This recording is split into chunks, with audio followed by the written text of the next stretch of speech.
Hello বন্ধুরা, তো আজকে তোমাদের সাথে আমি শেয়ার করব আমি বাড়িতে কীভাবে চিকেন স্যান্ডউইচ বানালাম তারই রেসিপি। তো চিকেন স্যান্ডউইচ বানানোর জন্য প্রথমেই আমি এখানে কড়াইতে জল দিয়ে দিয়েছি। তারপর ওই জলের মধ্যে একে একে আদা রসুন বাটা, মরিচ, তেজপাতা আর পরিমাণ মতো লবণ দিয়ে জলটা ফুটে এলে আমি এখানে চিকেনগুলোকে দিয়ে দেবো। তারপর চিকেনগুলোকে কিছুক্ষণের জন্য ঢাকা দিয়ে চিকেনটা হয়ে এলে আমি এখানে একটা কাঁটা চামচের সাহায্যে চিকেনগুলোকে এইভাবে কুচি কুচি করে নেব।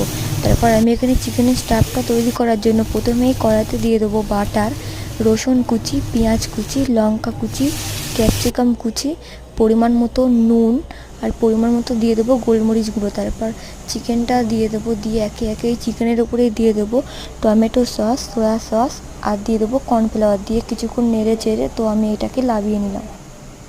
তারপর ব্রেডের মধ্যে চিকেনের স্টাফটা দিয়ে আমি এখানে স্যান্ডউইচগুলোকে তৈরি করে নিলাম। তারপর একে একে কড়াইতে দিয়ে সেঁকে নিলাম।